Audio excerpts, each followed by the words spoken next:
Hopefully, you're not rubbing baby oil on yourself. Nah, that's not my thing.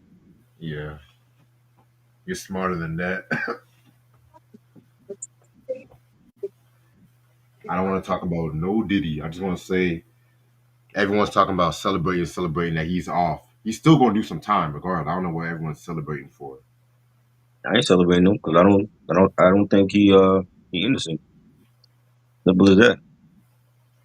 I know BJ want to celebrate his ass. That's his business. I just think people are celebrating him is stupid. Exactly. 'Cause he's still going to do some time. He's still in jail. His bail still not. What we really celebrating Exactly. all damn day. Diddy. It's like, I have other things I'm worried about than that stupid motherfucker.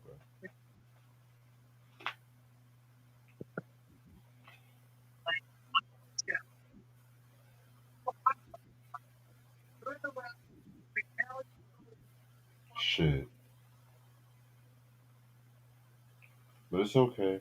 That's their Lord and Savior and shit. Yep. Mm. So it looks like Raekwon's dropping a new album called The Emperor's New School, some shit like that. Emperor's New The something. No, clothes. The Emperor's New clothes. Clothes. I was like, this nigga trying to be Disney now and shit. This nigga trying to be Disney or some shit. Let me stop. I'm gonna be real with you. I like Raekwon, but it's been a while since I've actually enjoyed a solo Raekwon album. I'm gonna be real. Yep. In a minute. I think the last one I enjoyed was the one that he came out with years ago with that cartoon album cover, but it was like a few joints I liked from that. Now I heard he's making the only bill for Cuban Links 3. I'm just like, uh, everyone's trying to do sequel albums again now and shit. Right?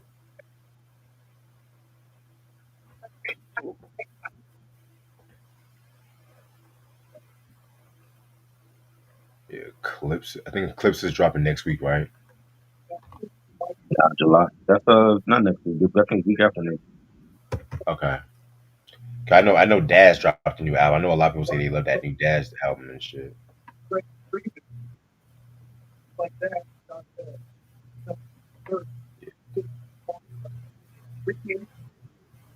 Okay.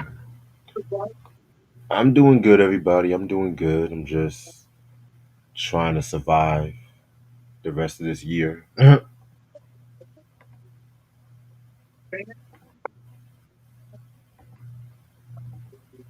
don't want to talk about Diddy. I already said my thoughts, so y'all don't ask me what y'all think about the verdict.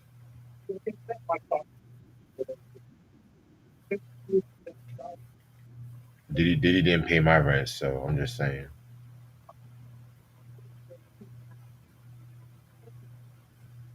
What else? What else is going on? What else is going on?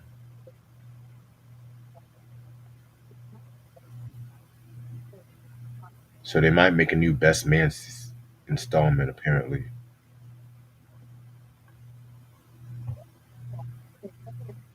I don't know why though, but hey, that's Hollywood. They need money. You said they needed money. Yep. That's the magic word. I'm about to pull up my list because I'm already on the link.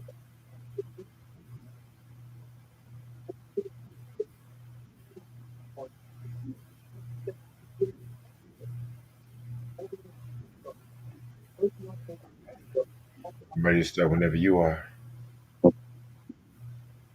All right, you two, how y'all doing? This your boy Reg in the building. I got my homeboy trying to build with me. Um, I know I was running a little bit late. My laptop fucked up, and I had to fix that shit. But better late than never. We're finally here. We're finally in the top 25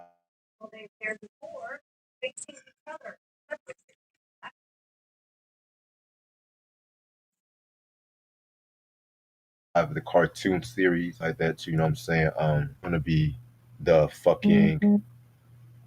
This is gonna be the list of the list. I think Ray Sean said he wants to give his top 25 too, so I'm gonna send him a link too.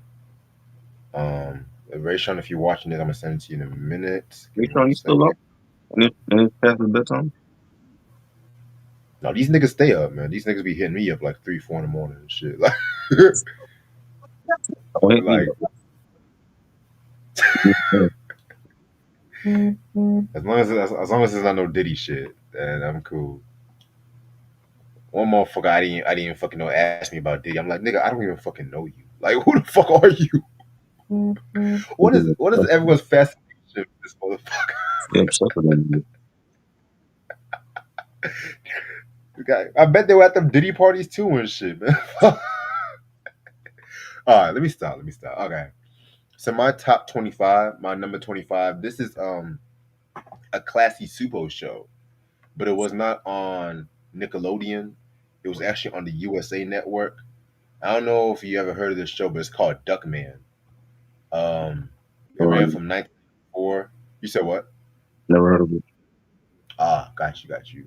It ran from 1994 up until 1997. It starred Jason Alexander. He plays a character named Duckman. And no, he's not a Disney character.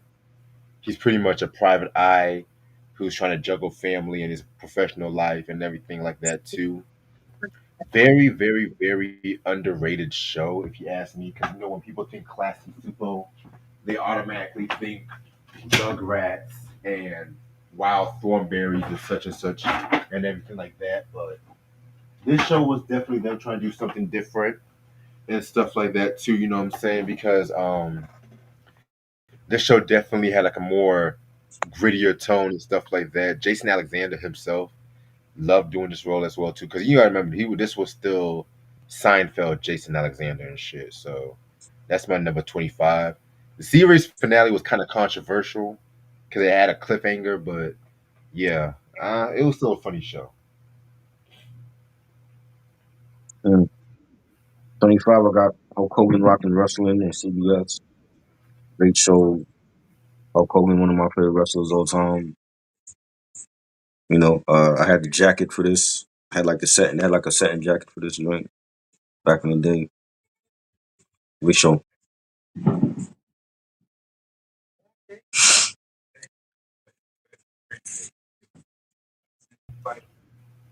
Sorry about this. My dad was calling me. You said it was Hulk Hogan's cartoon? Yeah, rocking wrestling. Yep. Damn, everyone in the 80s had a cartoon but Eddie Murphy. Wow.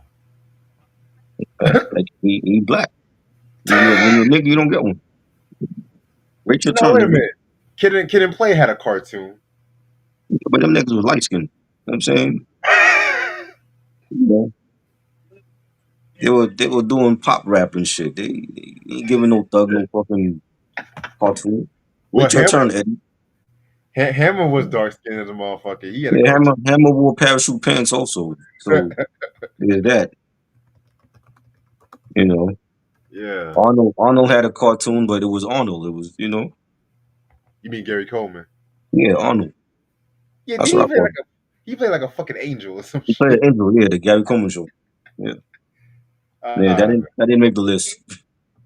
Yeah, I saw a couple episodes. I'm just like, Yeah, go back to different strokes. Like, yeah, for real. all right. Number 24 is a DC show I used to watch a lot religiously growing up. It's Superman the animated series. You know what I'm saying? I mean, just like with Batman the animated series, this show pretty much, changed the whole fucking game when it came to superhero shows. I know they had a Superman show back in the 80s for that brief period. Well, I think it was from Deke, if I'm not mistaken, but it wasn't really that good. Um, this one definitely had like a more darker tone, but it wasn't like Batman the animated series dark and shit like that too. You know what I'm saying? Because Superman is like the more happier version, but this one it might be the most serious Superman. Like Superman from this show, like Justice League, that's like my favorite era of Superman and shit like that. And I would even say the 1940s Superman theatrical shorts, just more for the animation itself. You know what I'm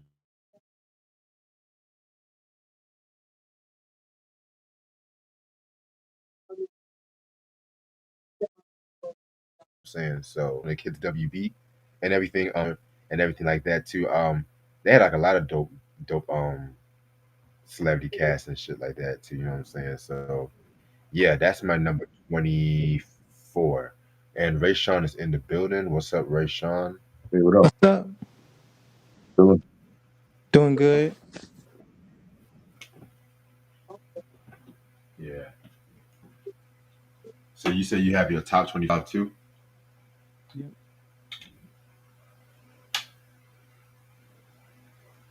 Um, so 25 for me. This is a Nick show that is considered one of the darkest Nicktoons that mixes sci-fi and dark comedy and body horror, and it's Invader Zim. Okay. Yep.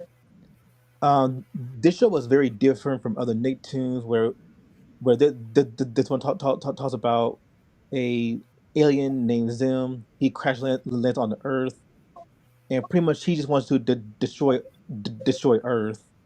But there's also a kid named Dib who tries to stop him. And very controversial series, especially with one episode that stood out, which was Dark Harvest, where Zim was stealing every person's organs to make himself look human. And yep, that caused a lot of controversy because it inspired a murder, like a murder. Yeah. So yeah, very great series, very dark, and the best is of a body horror. So 25 in very Zim. Okay. All right. Try. What's your number 24? I got Silverhawks. Silverhawks, great cartoon toy line. We had some outer space heroes, Tally Ho and Copper and the Copper Kid, Bluegrass. It was like along the lines of like Thundercats in outer space. That's basically how I could describe it.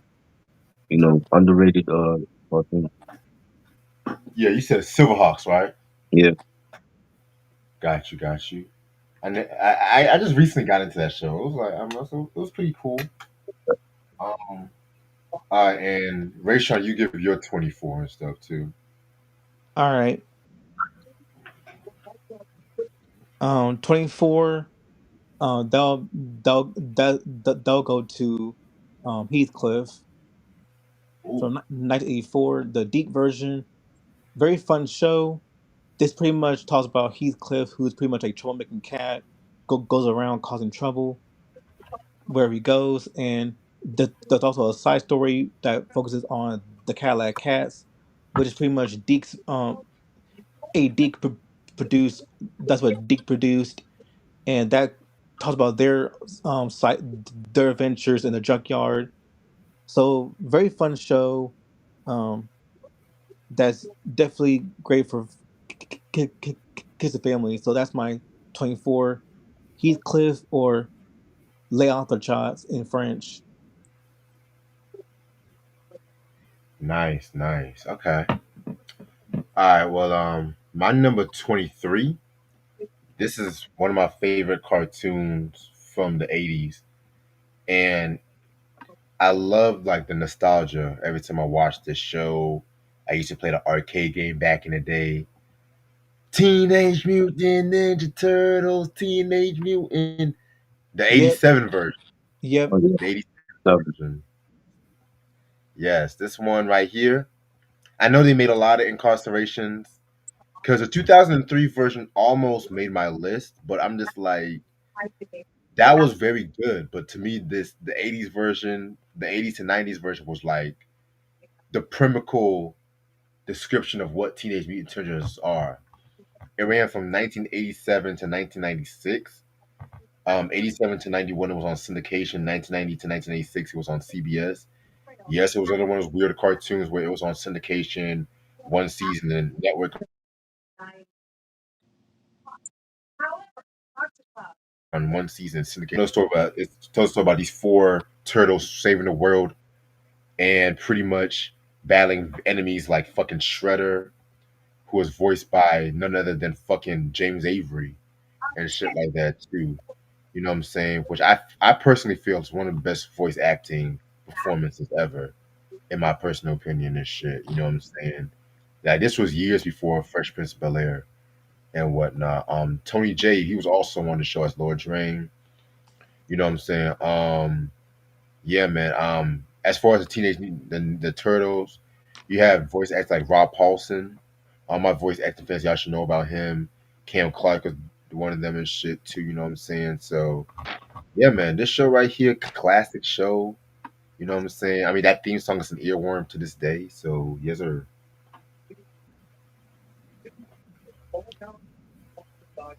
23 for me, the Flintstones. Oh wait, this is tries somebody. Okay, man. 23, I got DuckTales, best show on the Disney lineup. Huey, Dewey, and Louie, Uncle Scrooge. You know, just a great show. Love it. Yes. Okay. Okay. Ducktales. Okay. Number 23 is the Flintstones. Um, Very groundbreaking Hanna-Barbera cartoon. One of the few, and also one of the few. How I look at the Flintstones is like that is an influence on many cartoons that came by in later years. Next to Wait Till Your Father Gets Home, I feel like that show caters more to like adults because because I feel like that show is it it had an edge to it, like an edge to it. Before they added in that alien being, which that was a very weird choice that they did because it's Don't set in get the me too stone yeah it's set in Stone Age.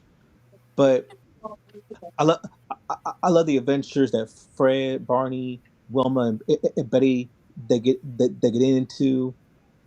Very clever adult humor and at times very heartwarming. So very great show, very influential. The Flintstones. nice. Yeah. Okay. Number 22. This one might be a surprise to some people, but you know me.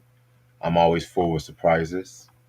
This is a theatrical short cartoon and stuff like that. You know what I'm saying? It's Popeye the Sailor Man. You know what I'm saying? This theatrical shorts ran from like 1933 up until 1957.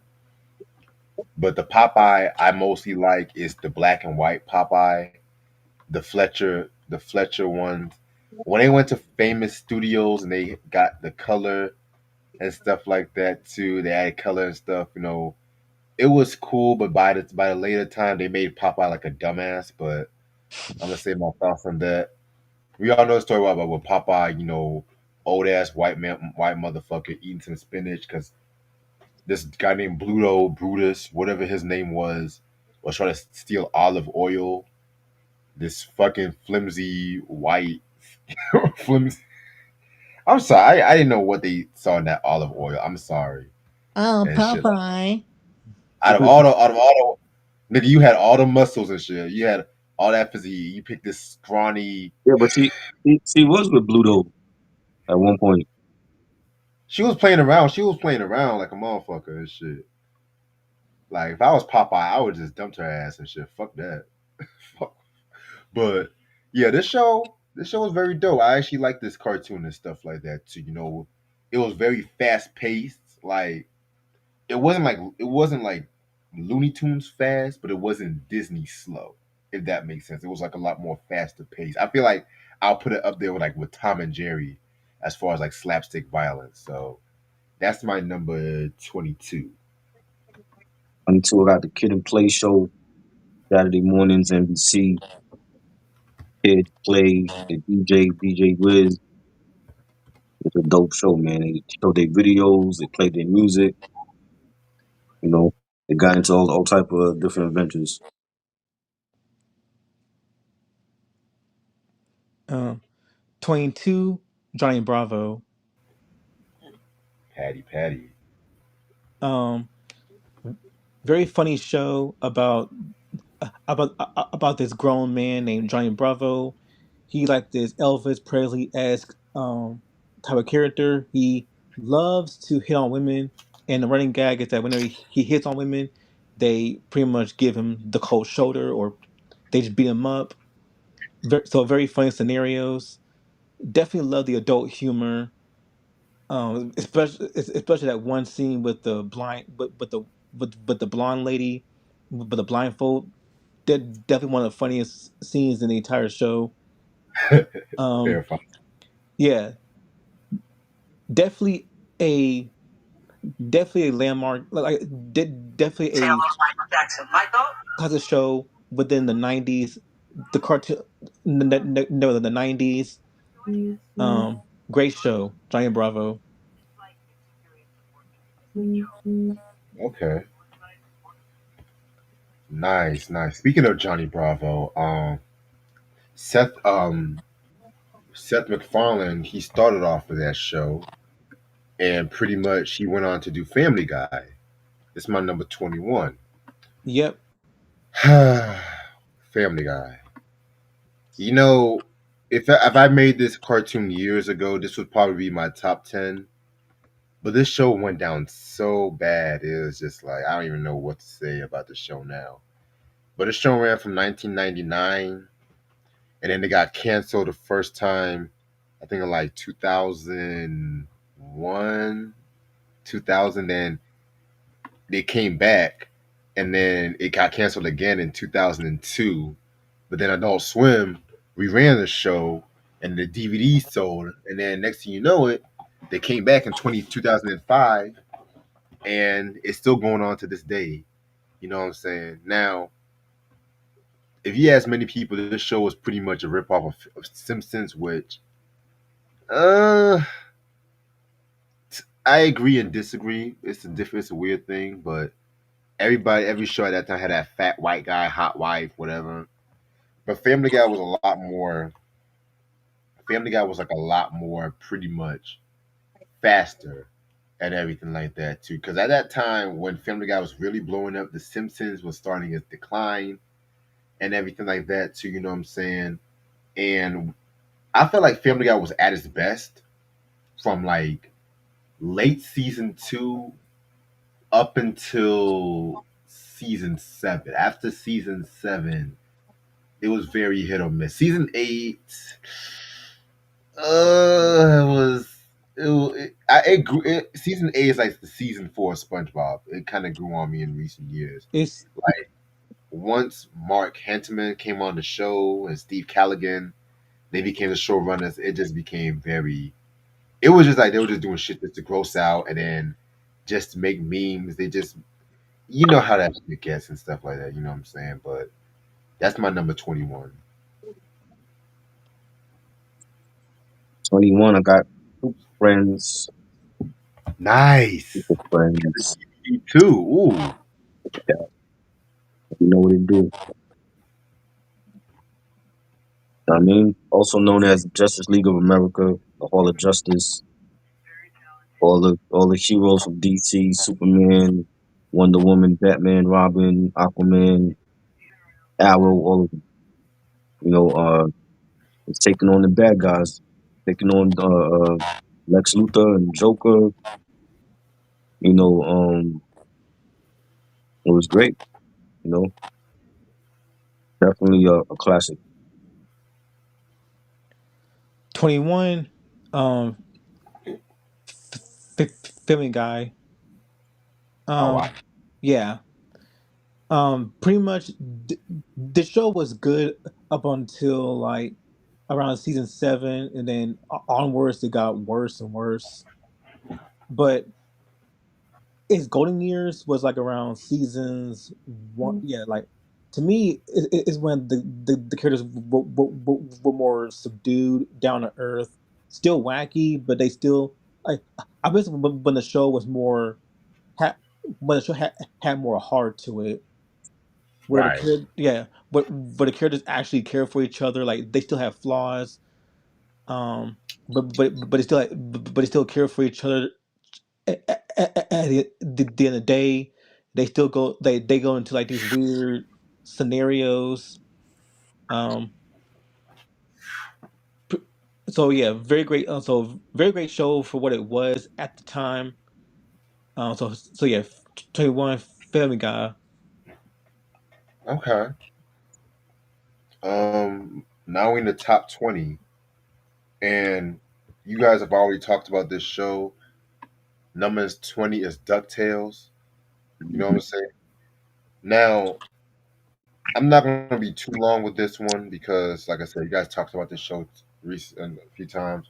But DuckTales was really unofficially, keyword unofficially, the first 90s cartoon.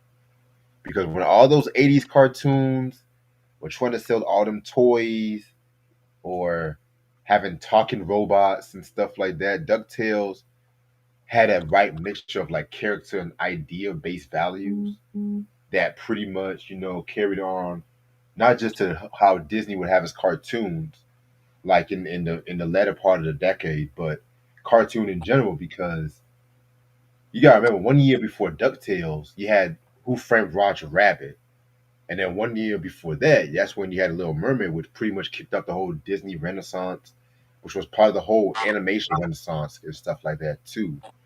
That same year in '89, you had The Simpsons. But why am I talking about Simpsons right now?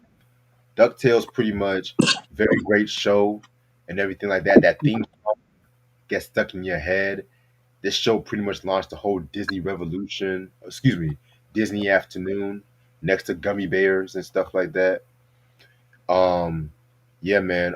Alan Young, though, Wilbur from fucking Mr. Ed, he voiced Scrooge, which, believe it or not, I just knew about that months ago. Believe it or not, so that's interesting. Yeah, and you had other get casts like fucking Rusty Taylor, who pretty much voiced all the ducks, which is noticeable because all the ducks sound alike, honestly, and shit. Frank Welker and everything like that. And I know they brought back the show in 2017. I'm not gonna lie, the reboot has some. It was not a bad reboot and everything. You know what I'm saying? The animation, that's another story for a different day. Um, I just So hate that. I just hate that flat animation that people are doing these reboots, like that Teen Titans Go animation. I just fucking hate. I was trying to think who Young Jeezy sound like. He sound like Huey, Dewey, and Louie. Who? Young Jeezy? Yeah, with terrible ass voice. Yeah, number I don't. 20. I got, huh? I don't see it, but if that makes you happy, then You that's don't, cool you with me. don't see it? So I you don't just see listen to him. You mean you don't it. see? You mean you don't hear it? I don't. I hear something different than Huey, I, Dewey, I and Louie. hear I hear I hear a duck voice. That's what I hear. Mhm. Because when you say duck voice, I hear Cardi B, fucking sexy red Young shit, Jeezy? but not no. No, I don't hear that. I hear a duck voice with a cold. Knew there was the reason why I never liked this shit. That's why. You sound like DuckTales. You Mhm. funny. Number 20. Number 20, I got Fred, Barney, Wilma, Betty, Bam Bam, Pebbles, Dino, Flintstones, classic. One of my favorites. Definitely love this over the Flintstone Kids. Of Still course. talking about this to this day. Classic cartoon. This is one they don't need to make over. Don't make it over. It doesn't need a remake. Let's leave it alone. Bedrock, all that. Right. All right, number number 20 for me goes for another Disney. Well, this is a Nick show. Pretty much, I believe it's very very underrated. That no one talks about.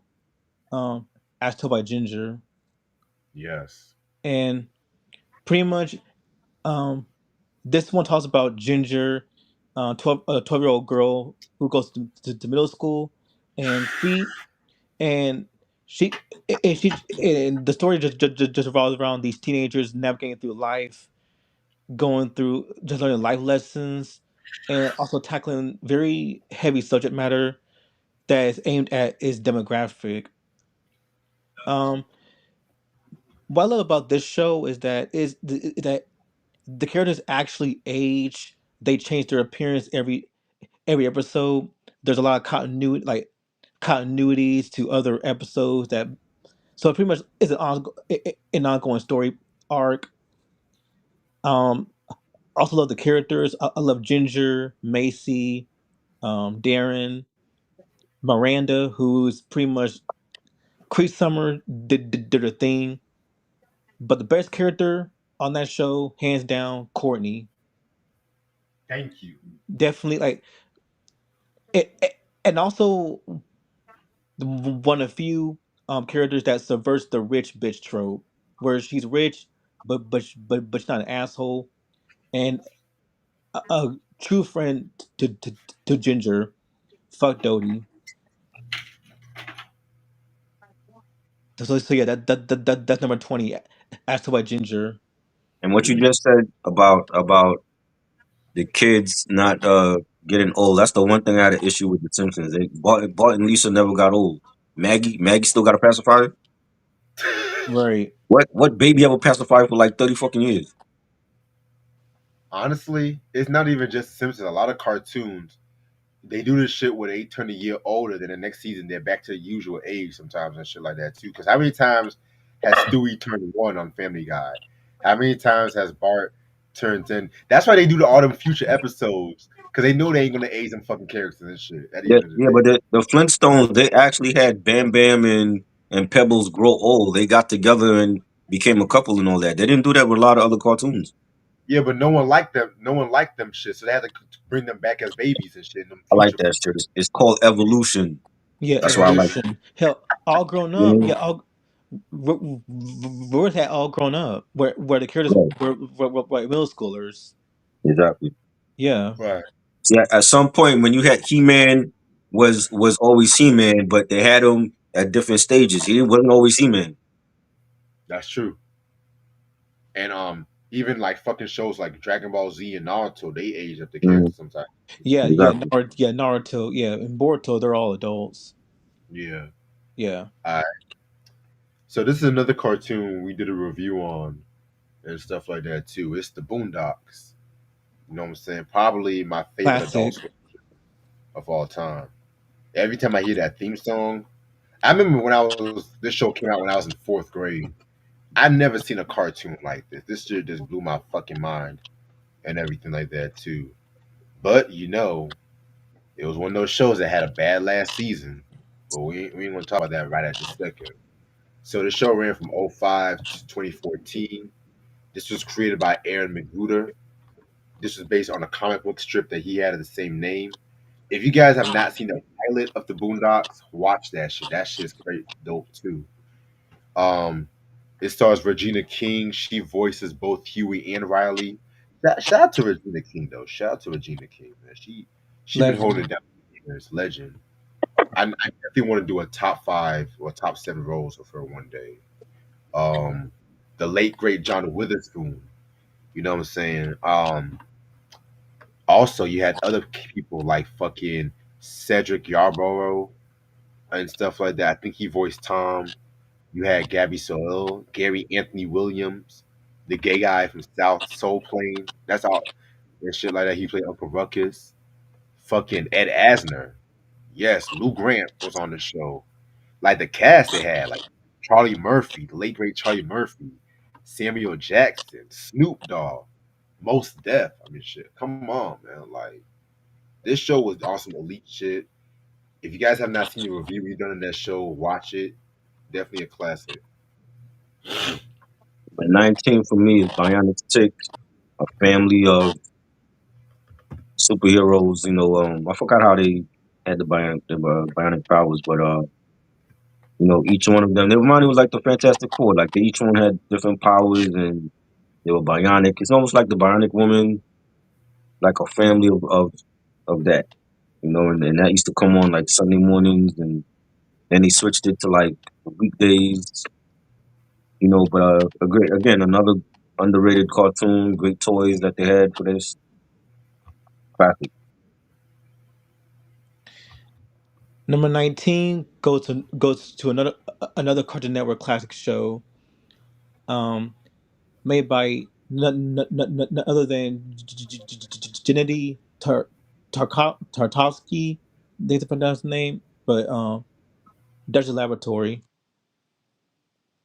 Um, Very great show. Definitely loved this show growing up. Pretty much a show about Dexter, doing just going on adventures alongside his sister Dee Dee, who pretty much just goes in there and just causes so much ruckus in his lab. They get into crazy situations. Um, Definitely love the humor. Like the adult jokes, especially one episode that got removed, where that was about swearing. You get a character that actually swore in the in the episode. Um, Very great show. The Laboratory. Yes, sir. Yeah, Those first two seasons, man, some of the best cartoons I've ever seen. After them first two seasons, I just like, nah, nigga. yeah. The other seasons, they look very weird, look very cheap compared to how seasons 1 and 2 look. They look more professionally made. Yeah, because Hanna Barbera animation, they did the first two seasons. After Cartoon Network went more to Warner Brothers, and they basically got rid of Hanna Barbera, it was over. It was like a death nail and shit. Right. Speaking of Hanna Barbera and Cartoon Network, this number my number 18 is technically half cartoon, half real action. It's pretty much a show that pretty much kickstarted Adult Swim. Space Ghost Coast to Coast. Yes. You know what I'm saying? Yes. Now I know we talk about Harvey Birdman, Attorney of Law, but this was really the show that really was a groundbreaking. Bless you, the groundbreaker and stuff like that. It's pretty much the Space Ghost, who was like a cartoon from the Hanna Barbera '60s show. He's now a talk show. He now has a talk show where he interviews like people and stuff like that too, like real life people. Like, and then he has other characters like Borat, Maltar, and stuff like. Excuse me, not Borat, Brack, Maltar, and everything like that too. And if you guys know the show, the Eric Andre show, this was the Eric Andre show before the Eric Andre show, if that makes sense. You know what I'm saying? Yeah, man, this show was very dope. Um, it definitely was a groundbreaker. It ran for a lot of seasons from like '84 to 2004 on like Cartoon Network, then Adult Swim, but then Game Tap reran the show or rebooted the show from '06 to '09. So yeah, it definitely had a good history. I fucking love this show. So the 18 is Charlie Brown and the Peanuts Gang.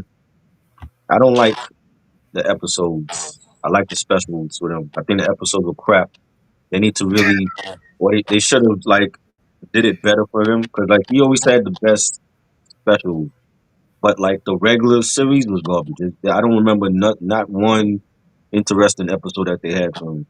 The specials now when it came to like the Thanksgiving, Oh, and the Great Pumpkin Patch, Charlie Brown, and the Christmas one.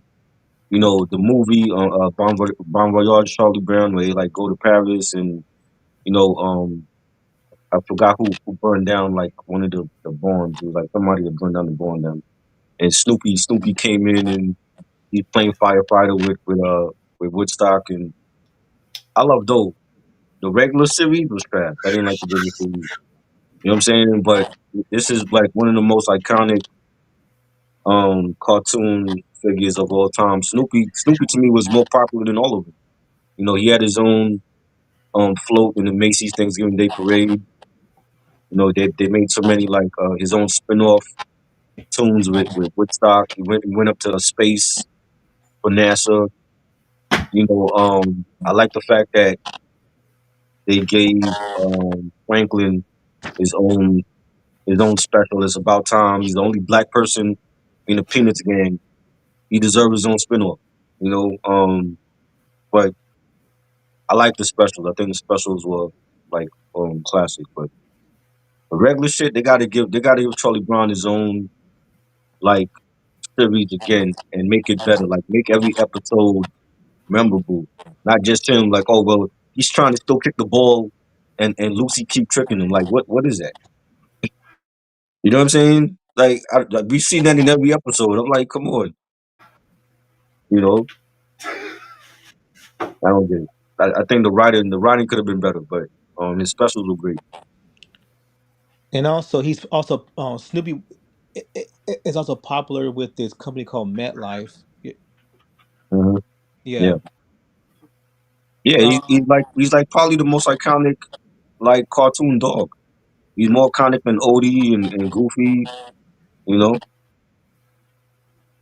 Yeah, Snoopy's that nigga though. Yeah, Yeah, the OG. yeah. Like in the Sunday morning when they used to have like when you get the Sunday newspaper and they used to have like the comic strips. They had Snoopy. They had Snoopy in the comic strips. That's how popular he was. You know? Um, Number 18 for me. This ain't another Disney show. This was released back in 2012. This one mixes mystery, horror, dark comedy, drama, and adventure. Um, Gravity Falls, and with this Oh God. cartoon, yeah. I haven't seen that. That's on Netflix, right? Uh, I don't think it's on Netflix. I think it's on That's the it's one. on That's the one with the detective that's like going around and solving like the murders and stuff in the town.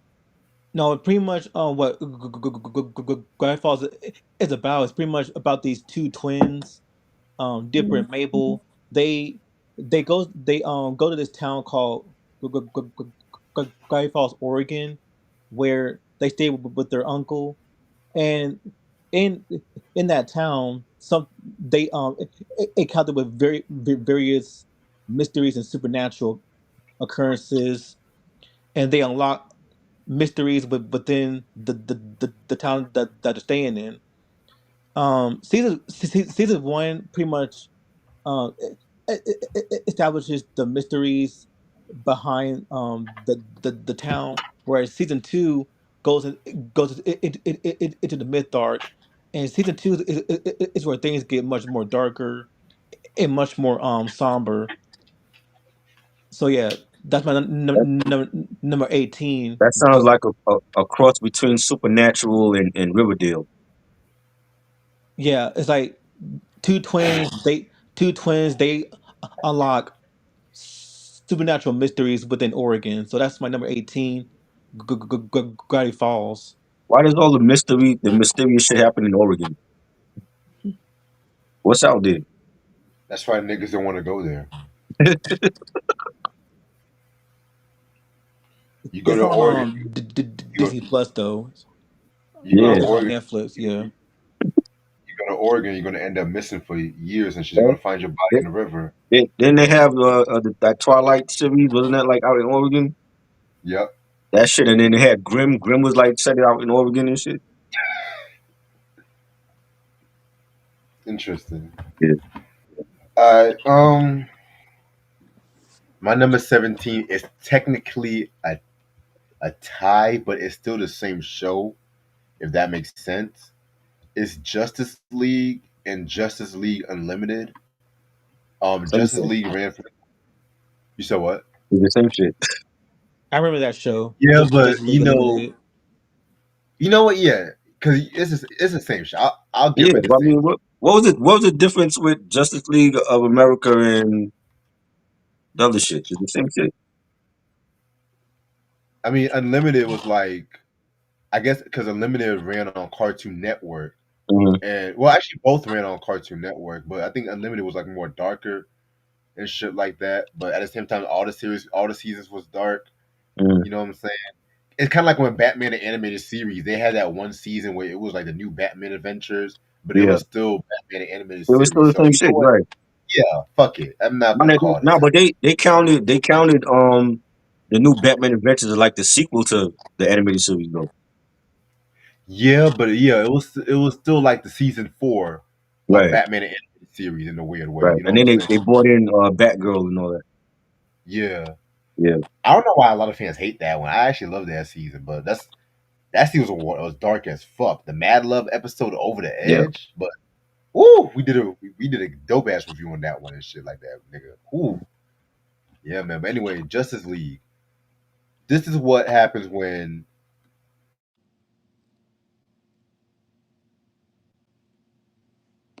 this is 2001 to 2006. I love this fucking show growing up. First of all, the theme song, dun dun dun dun dun dun. Oh my god, man. Like what up? Like, that shit makes you want to be a fucking superhero. What up, Mike? You know what I'm saying? Very dope show and stuff like that. The animation was very good. Yo, that nigga fucking Bruce Trim, one of the best cartoon creators of all time. Like he redefines superhero cartoons and shit. And of course, his magnum opus. You already know I'm gonna talk about his magnum opus later though, but yeah, that's my number 17. Yo, y'all, I forgot to tell y'all niggas won some t-shirts. I actually won something. Yeah, you, Mike, and Rayshawn. I'm waiting for them because they custom make it. So once they custom make it and they send it to me, I'm gonna mail it out to you. I actually won something. Oh wow! Yeah, you won, nigga. That's why I be tagging you in the After shit. after 7 years of you sending me this shit. The Marvel shit. It's like some Fantastic Four t-shirts and it's something else that they making. It's like but they custom making it though. Wow, So I didn't know. it take like they said it take like about 6 weeks and then they're gonna mail it out. I didn't know I was actually gonna win. But Yeah, thank you. I asked for Rayshawn size and for Mike size or whatever. Wow. Reg, what you wear, medium or what? What you wearing t-shirts? I can be a medium or a large. You know, man. Okay. Why use no Richie Rich? Who the fuck is Monchichi? What is that shit? Why use? Why use can't spell after all these years? Sounding illiterate. That's how you try. Why use? Got that number 17. I got Inspector Gadget, classic, classic show. With Inspector Gadget and Penny and the dog, and they going after Mad, and it was great, man. Like Inspector Gadget had like so many different weapons at his disposal, and I loved his car, the cop car that he had, and I think I had that when I was a kid, the cop car, and the music was iconic. Great show that used to come on Fox, back in the afternoons, and then it went to Nickelodeon, and great show. Now the movies now with some other shit. Movies was garbage, but the I cartoon hear you. itself was great. Number 17, Kim Possible. Um, Definitely a great spy show about Kim Possible going on missions to stop um, stop enemies, especially Shigo and other villains, and it's pretty much how I love how it balances both her spy missions and also her teenage life, and this pretty much take totally spies, but make them a lot more better, in my opinion. Because Kim Possible had more depth, it had more character development. Um, Totally Spies was more like a fun show, but it never took itself seriously. But Kim Possible was like that show, but to me, much more better. The animation was great too for its time. So love the show, Kim Possible. I have a new appreciation for that show over the years, Ray Sean. I'm not gonna hold you. What Kim Possible? Yeah, man. Like Yeah, I like that more. Like, I like the show more. I mean, I've always loved this show, but these days I just love this show more now. I guess you know. But the live action movie sucked. yeah. I never seen them. You don't want to. Yeah. So my number 16 is actually a tie, but it's by the same creator. It's Beavis and Butthead and Daria. Um, yeah, I couldn't really decide which one I was gonna put on top 20, so I was just like, you know what? It's my fucking list. I don't give a fuck. I'll make it a tie if I want Dun, to. dun, dun, dun, dun. Yeah, Beavis and Butthead. Now I'm gonna be real with you. This show, I don't, I love the show a lot growing up, but then over the years, I don't know. I just kind of, it was kind of.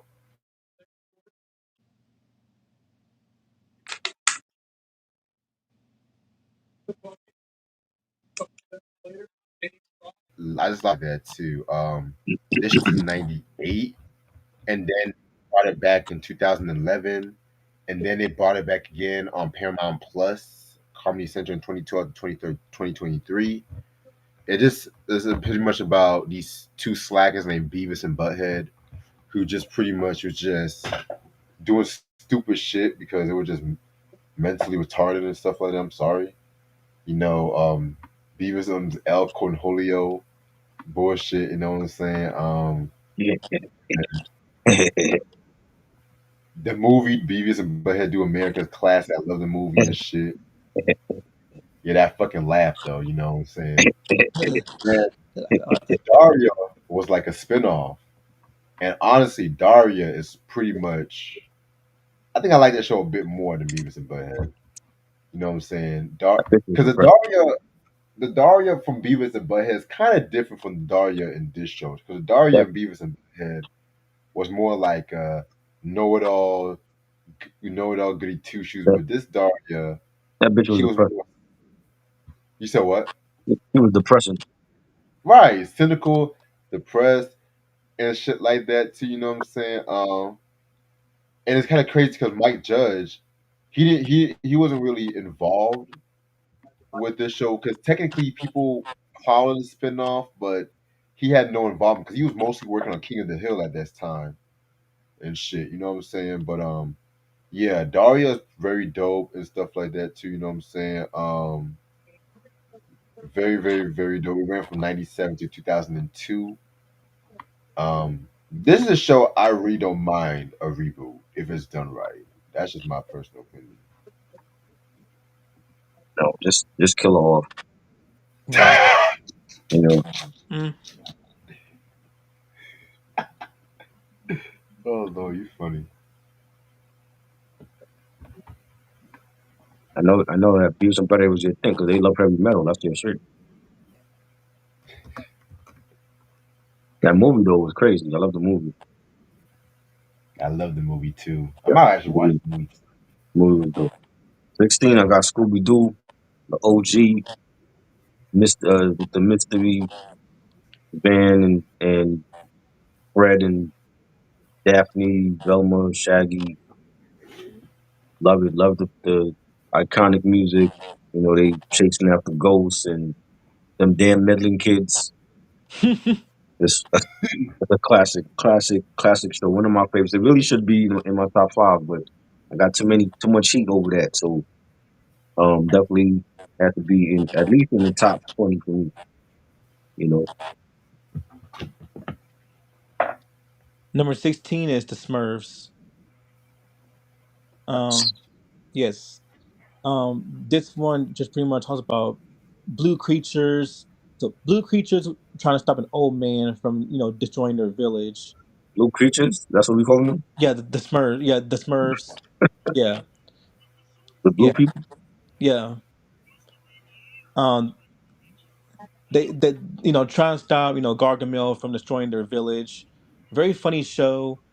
Definitely a classic based off the comics by Belgian author cartoonist Peo. Yeah, Hey, yo, Peo. Yeah, Theo. Peo. That's what you say. Yeah, Peo. Theo. Yeah.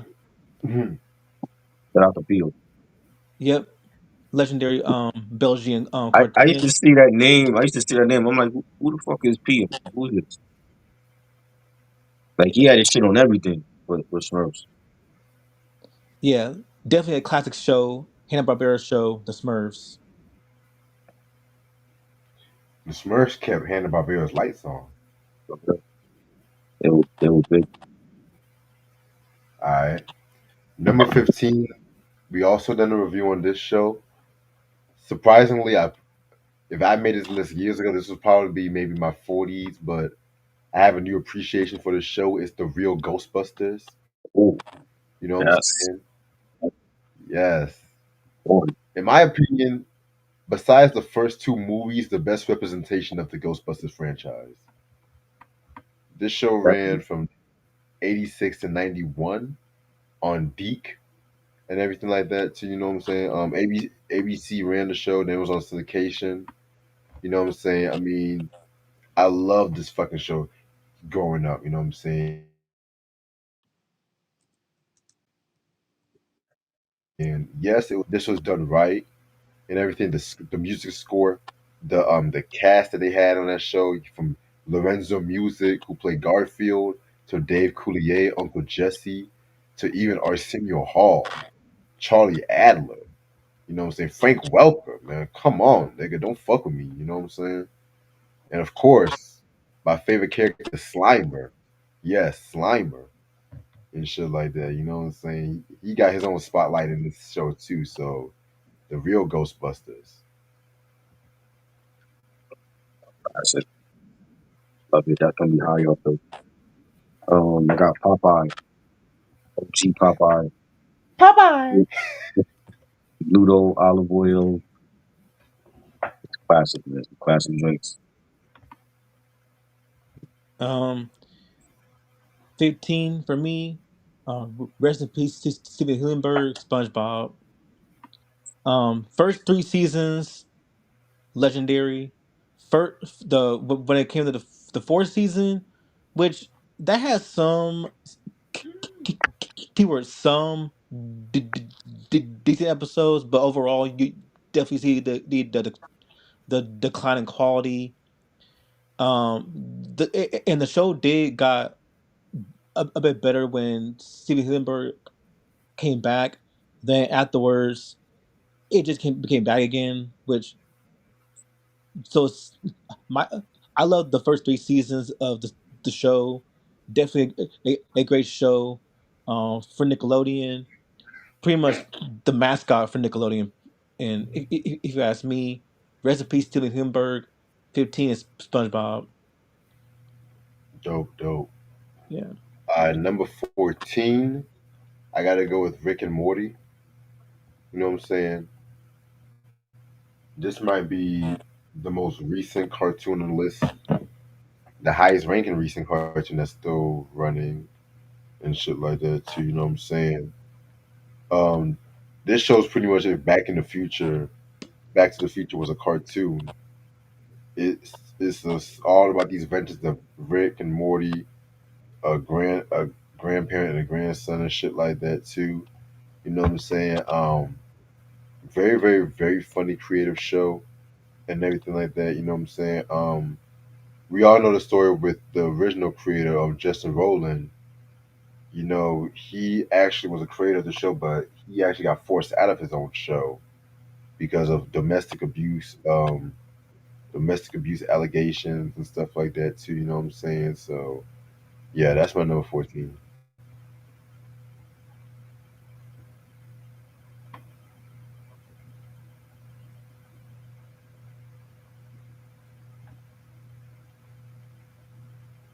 Simpsons. The early years though. I fuck with the early years though. You know what I mean? When Bart was causing havoc and Homer was choking his ass out, and you know, Lisa was into her music. It's great man. You know, Krusty the Clown and Flanders, and I love the early seasons of Simpsons. Like not the shit no more. I don't even watch it no more. But when it first started. Some of the best stuff. Yeah, it just got boring. Yeah, it did. Yeah. 14 Scooby Doo. Um, everyone, the Mama should know this show. Um, classic Hanna-Barbera show about four teenagers going around solving mysteries, solving clues, and just capturing bad guys. And very memorable catchphrases like "If it weren't for you meddling kids," Jinkies, Zoinks, like just a classic show.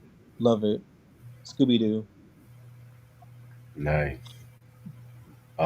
Number 13 is The Adventures of Rocky and Bullwinkle. You know what I'm saying? This show is pretty much Simpsons before the Simpsons and shit. You know what I'm saying? It ran from 1959 to 1964. It was created by Jay Ward and everything like that too. You know what I'm saying? Just pretty much Rocky and Bullwinkle, and then you have like other characters like fucking what's that motherfucking name? What's that motherfucking name? Boris and Natasha and shit like that too. You know what I'm saying? I mean, this show was pretty much groundbreaking. This show influenced a lot of cartoons, like from Simpsons to Ren and Stimpy, Family Guy. Um, just it was just a groundbreaking show at the time. You know, classic animation.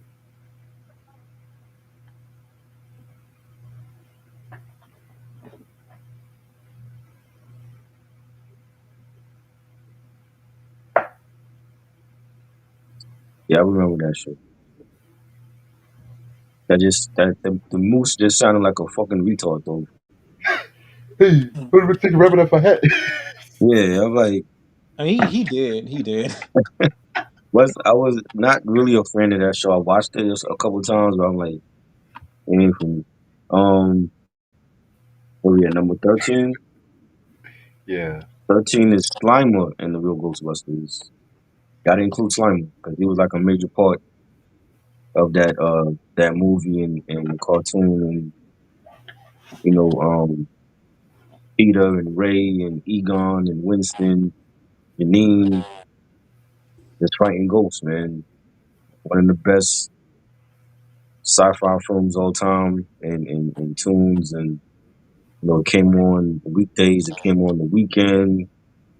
They were like on two different channels at the same time, on ABC and then on back in the day before the CW. You know what I mean? And just a great show. no pick track. And a great theme song too by Ray Parker Jr. Oh yeah, 13 for me, the OG Teen Titans. Yes, yes. Yeah, definitely. yeah, the one that aired on Cartoon Network, Yeah, the one I grew up with. This one, Robin, Starfire, Cyborg, Beast Boy, Raven. They stop bad guys, especially Slade, uh-huh. who is pretty much like the main villain That of was the that was show. remember that was Raven's father.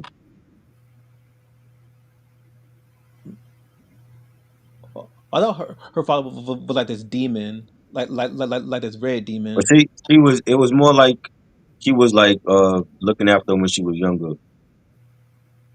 Oh, okay, Yeah, and yeah, and they also had Tara, who yeah. So yeah, that's the two times I grew up with where it balances both the action, the comedy, the drama. I definitely love the anime S style of it, which makes it a lot more entertaining to watch. hmm Like the much more darker version where they were battling various villains and saving the world. So pretty much very great show. T Titans OG. Definitely. All right. Number 12, Ren and Stimpy. Dun dun dun dun. That's Ding high on ding my list. ding ding Mhm. ding ding.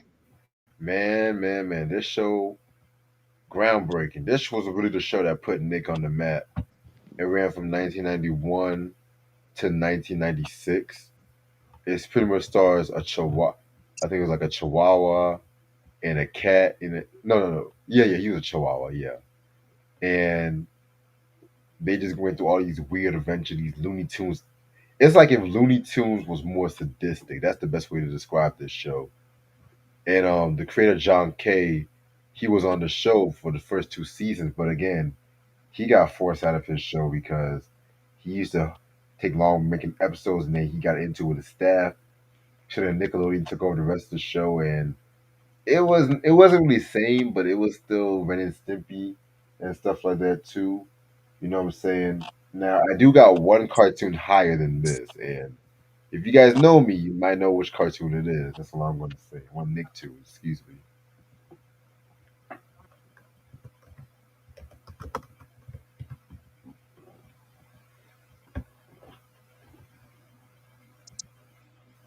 So I got number 12, the Super Mario Show. I'll see that. Yep, Super Mario Show. Captain Lou I remember Albano. that one. Yep. Rest in peace to Captain Lou Albano. He played Nice. Mario. I forgot the guy that played Luigi. He was a part of it, and part of it was live action, and then the other part was animated. And this is like in the era of Nintendo and some of the greatest games from that system. So I loved it. I have the box set on DVD. It ran on Fox during the weekdays. Classic. I love that show. Yep. Number 12 for me, another Cartoon Network classic. This has like three fighting crime fighting girls, the Powerpuff Girls, the OG Powerpuff Girls from 1998. Um, Definitely a great show. Um, love the first maybe like the first three seasons. Yeah, the first three seasons. Cause the later seasons just dipped in quality. Like did in quality. The first three seasons of Powerpuff Girls was more like fast paced. Um, I definitely loved how it was it was girly, but it wasn't too girly. Like the show does delve into like darker topics, especially one episode where Blossom, Bubbles, and Buttercup they travel so far into the future where everything is destroyed and ruled by him. So it shows you that even like the show may be cute, but it does delve it is a very dark territories,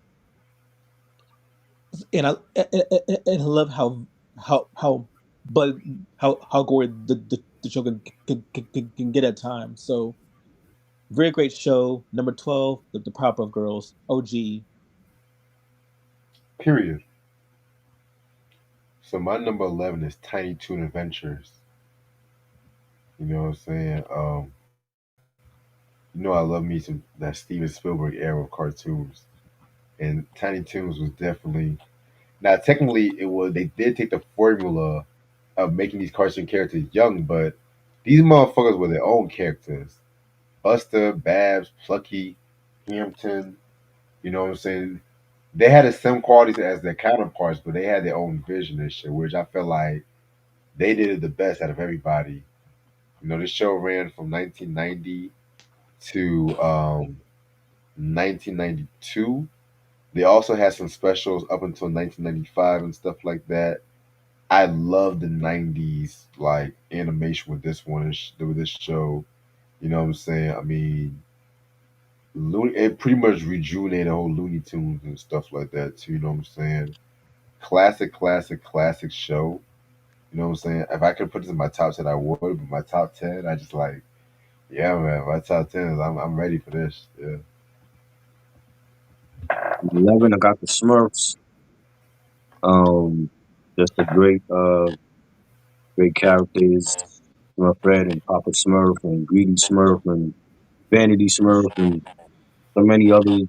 Gargamel and Azrael the cat was like the villains, and um, just a great show. Even their specials, they had like a Christmas special that was pretty good, and they were like one of the biggest tunes at that time in the '80s. Like I had like everything. Like they had their own cereal, Smurfberry Crunch. I had the bed sheets. I had the everything. Everything that was Smurf, I was like a fan of at that time. You know what I mean? It was great. You know, the movie. I like the first movie that came out. I didn't care for the second one. I like the first one that came out. Now they got like another one coming out with Rihanna. Um, but yeah, this was great. Right. Number 11, Rugrats, and classic show on Nickelodeon about Tommy, Tommy, Chucky, Lil and Phil. They go on adventures, various sort of adventures, along with their along with Angelica, who is like the brand of the show. Then Susie, who is like the voice of reasons for Angelica. Um, the like the first three, I think like the first 3 seasons or like four, yeah, the first 3 seasons, like those were the best ones. Before Dill came into the picture, and that's when the show became a bit more formulaic. I love it when the show was more like more down to earth, like the adult jokes were more prevalent, and it could get really trippy at times too, especially during like the more nightmare sequences where it got very trippy. It's psychedelic. Definitely love that aspect. So definitely a great show. Very very noteworthy of the '90s. Rugrats. Mm, dope pick, dope pick. I entering the top 10. I got Scooby Doo as my number 10, and I'm gonna count pretty much the whole Scooby Doo series, like the new Scooby Doo mysteries, Pup Named Scooby Doo, and shit like that. Because it's still roughly the same thing. This show ran from 1969 and it's still going on today. It's pretty much about these kids and the dog solving mysteries and everything like that too. You know what I'm saying? I mean, classic, classic, classic show. You know what I'm saying? I mean, I know there's a lot of Scooby Doo projects I like more than others, but yeah, this show right here is definitely great. I love it. All right, I got Spider Man, the animated series, 1990s Spider Man, Fox on Saturday, Peter Parker, Mary Jane. You had I love the storyline with Morbius, which they turned into his own film. Um, you had Blade on there. It was great. So a lot of great storylines, and there won't be another Spider-Man series like that. Like the others that came after were shit. This is the best one. Stick with this one. Number 10 for me, Sailor Moon. Um, Very groundbreaking show for the '90s. Definitely a great show. Definitely a fun show to watch. Um, this one it's about this girl named Usagi. That's her real name in Japanese. She's your everyday 14-year-old teenager, lazy, childish, but she's also pure of heart. She transforms into this warrior known as Sailor Moon, where she battles various enemies and try to save the world before the villains destroy it. Definitely love the interactions that she has with other Sailor Guardians. Um, Very fun. Like so, it's funny. It's heartwarming, dark at dark in some areas, but also it's also very heartwarming. Love the animation for it too. Very groundbreaking show of the '90s. Sailor Moon. Dope pick. All right, so my number 9 is X Men, the animated series. Mm. You know what I'm saying? Um, Very, very, very dope show. This to me is Marvel's answer to Batman the animated series, if you ask me. You know what I'm saying? Very, very, very, very, very great show. I kind of appreciated more in the future than when it was like blowing up and stuff like that. You know what I'm saying? Yeah, man, the show definitely took more influence when discussing like prejudices and stuff like that too. You know what I'm saying?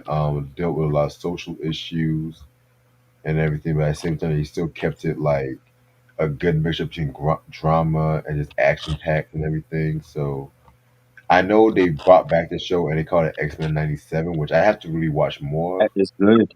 It's just like Yeah, the OG one. They didn't change I nothing. heard, and that's it's why pretty. I It's appreciated pretty much about like it. the OG. Like Yeah, it's pretty much the OG, but more like but more adults. yeah. Say less. Because what's her name?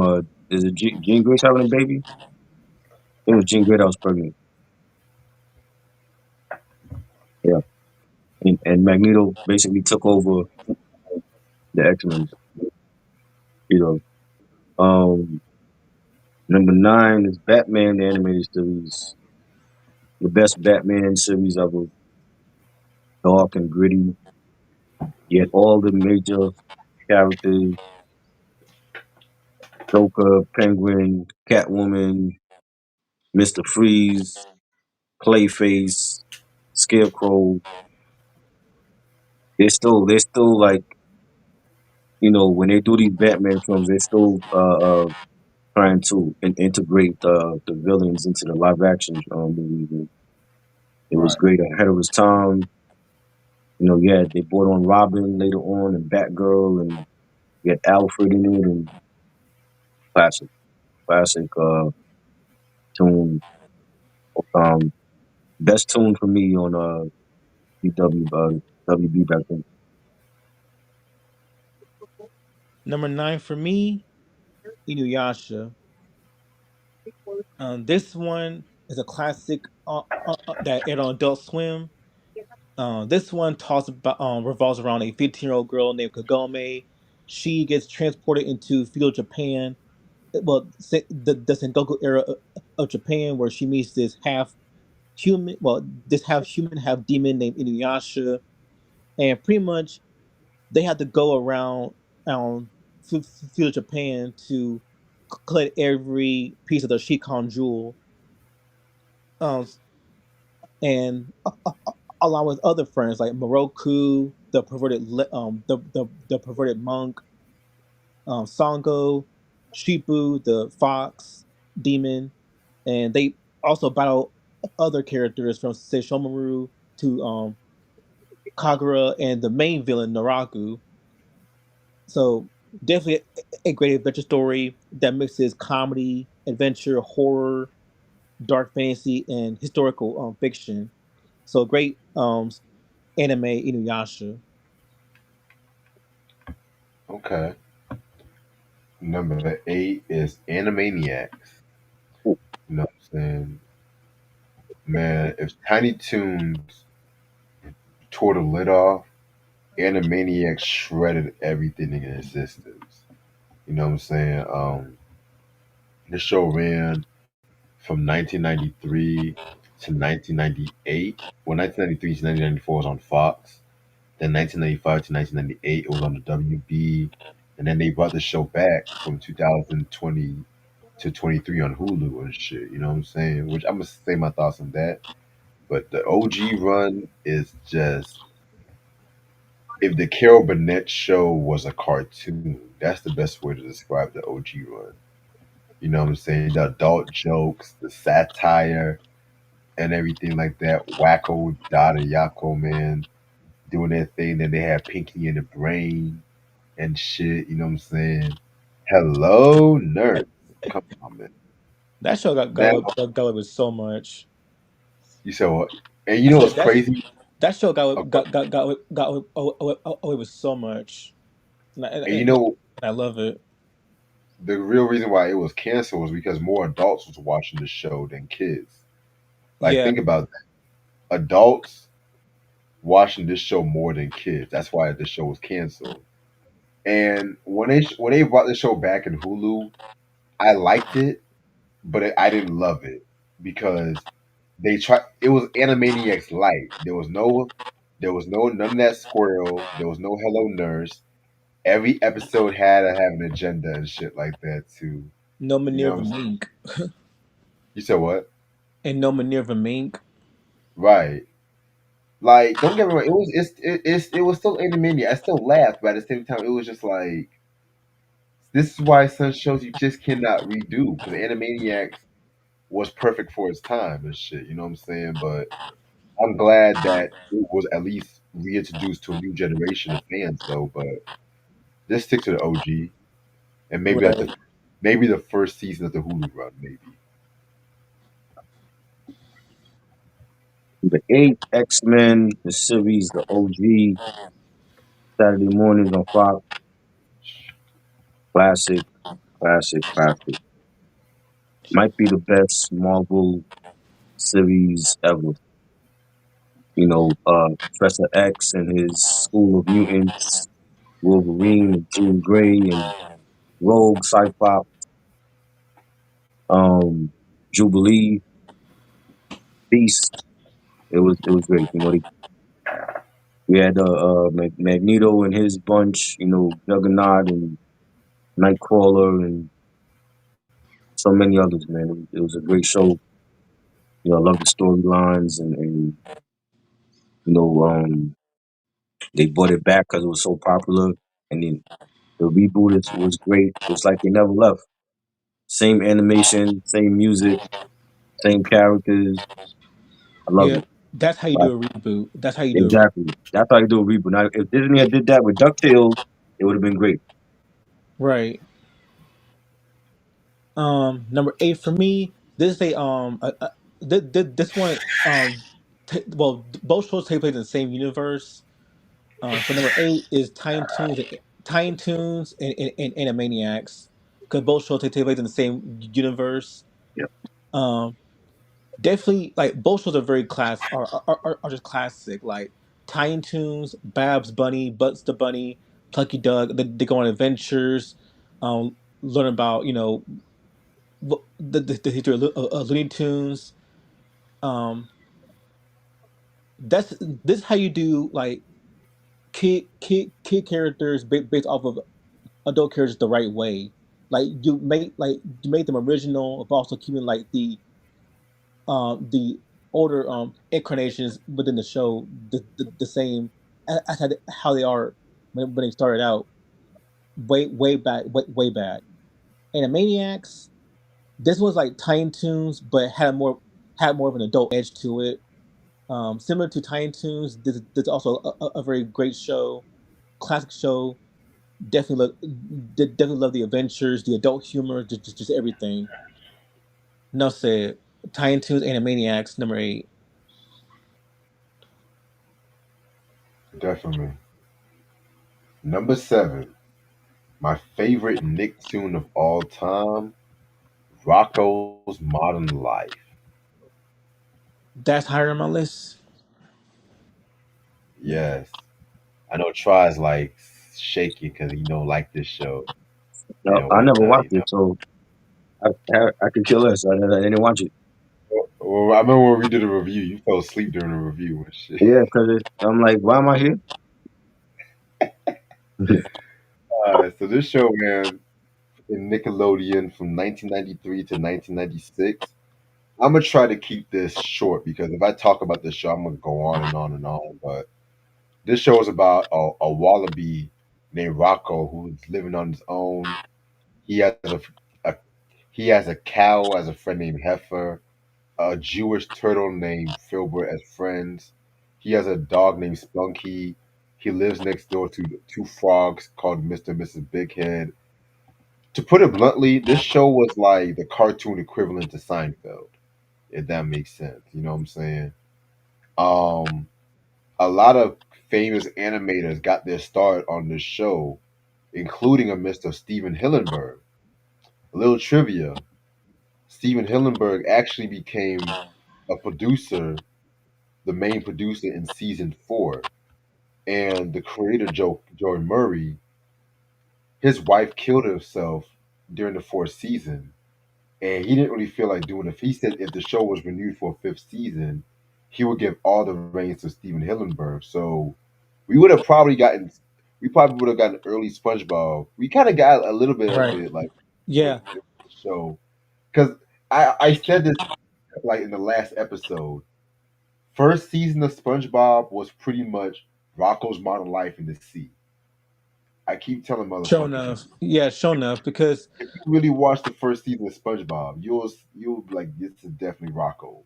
yeah, because the first seasons like were like much more calmer, more Yeah, mellow compared to how it is now.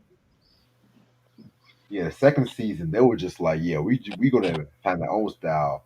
It's gonna be more fast paced and everything like that. You still have some of the Rocco qualities a little bit, but by the second season, it was just boom, a different story. But that's my number 6, the greatest Nicktoon of all time, Adult jokes like that show. A lot of adult jokes were prevalent in that show too. for real. That's Number like See, that's how why I love. yeah. How many jokes can we get away with? Oh, and one more thing. When they did the special, the Static Cling, I love that shit too. That was fire. Oh, 7, TMNT, love it. 87, Turtles, Leonardo, Michelangelo, Donatello, Raphael, Splinter, April O'Neil, Shredder and Krang, the Technodome. Everything about it was great. The characters, the villains, the Rat King was like my favorite. I remember having like the whole toy line and different figures, Slash and the Bebop and Rocksteady. That's a classic cartoon and toy line, and the theme song, different storylines. It was great. Definitely.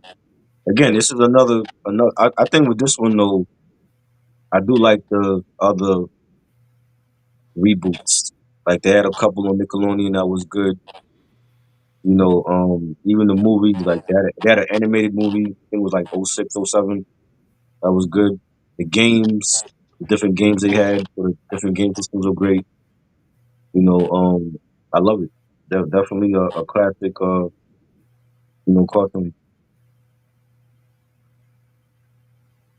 Number 7 for me.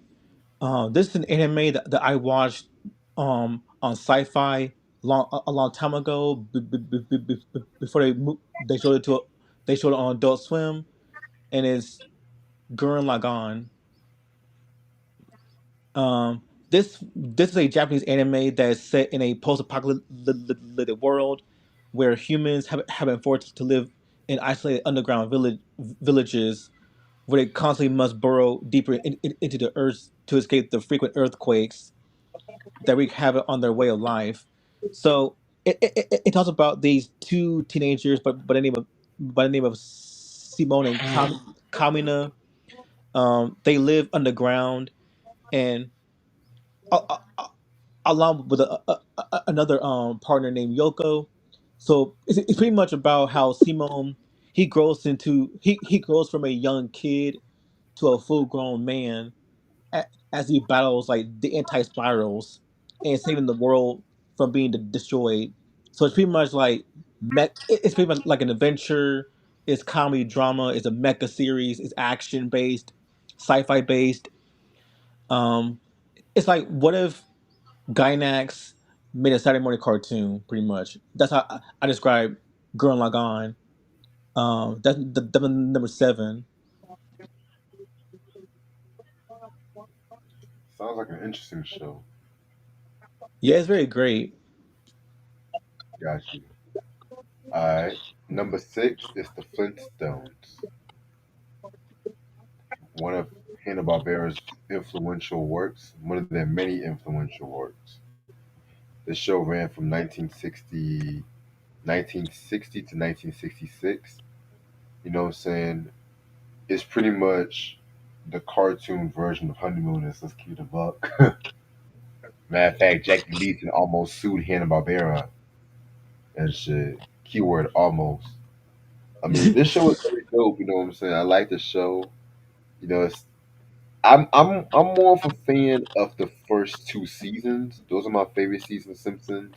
Excuse, damn, Um, wow. The Flintstones. Flint um season when they brought in Pebbles and Bam Bam, like the third and fourth season was cool. But by the time season six happened, they brought in that stupid ass alien, and it's crazy too because I'm actually a fan of Harvey Korman and shit like that. But they just made Fred and Barney look stupid.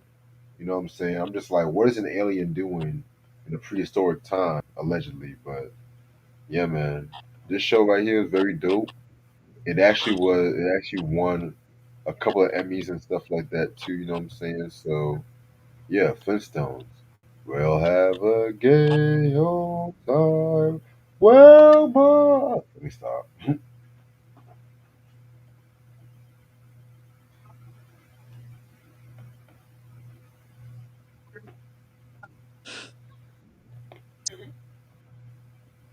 I was thinking, yo, like we talked about doing that Turtles review. We gotta get the Turtles collector on here. Yeah, You know, because there's a bunch of them that it's like a whole community of them. There's a bunch of them that follow me on Instagram. So you definitely got to get him on it. He's like the most popular one. Number six, Looney Tunes, iconic characters, Bugs, Daffy, Rocco and Leghorn, Yosemite Sam, Roadrunner, Wile E. Coyote, Porky Pig. Like everybody's iconic on that show. Like the show was just great. You know, the merchandise was great. You know, I love it. Work with it. Definitely had a lot of great times watching it, and it's been on so many different channels and home video and stuff, and still going. They still doing movies. They just came out with a movie with was it Porky Pig and Yeah, the day Daffy? the Earth blew up. Yeah, that they did it. That's on streaming. I'm gonna So watch that. Yeah, uh, I can't wait to watch that shit. they still putting out stuff. It's they got amusement parks, rides, and all that. Great, Mm. classic. Hmm. Um, Number six for me, Harvey Harvey Birdman and Attorney at Law. Um, so pretty much to sum it all up, what if we took a Superman, like a superhero like Harvey Birdman, and make him look like a lawyer, pretty much. That's Harvey Birdman Attorney at Law. But this is a classic Adult Swim show alongside the Venture Brothers, Space Coast to Coast, um, and just every show on Adult Swim you can think of. Very funny show, very satirical. Um, love the dark comedy, especially the episode where Shaggy and Scooby got Shaggy and Scooby they I think they got arrested for like a drug charge, like a weed charge. So yeah, very funny show that pokes fun at cartoons itself and just overall have a very smart writing. So definitely a classic. Harvey Harvey Birdman Attorney at Law.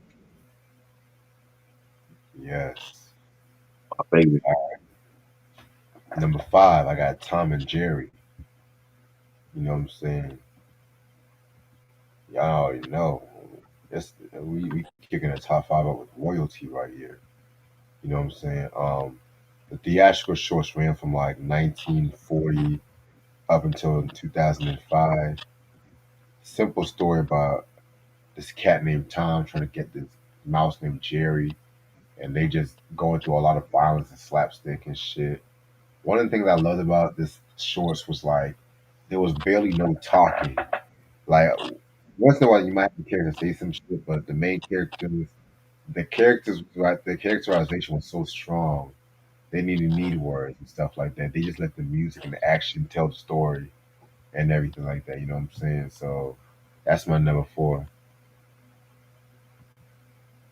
Classic. I mean,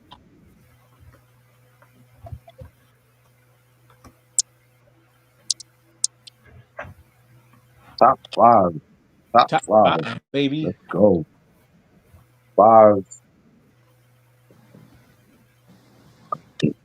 It's gonna be hard.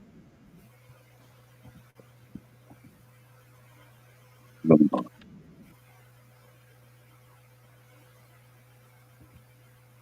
Top five. Number five is Voltron.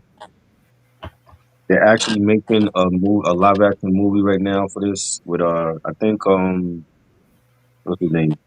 Henry Cavill. I think Henry Cavill is in it.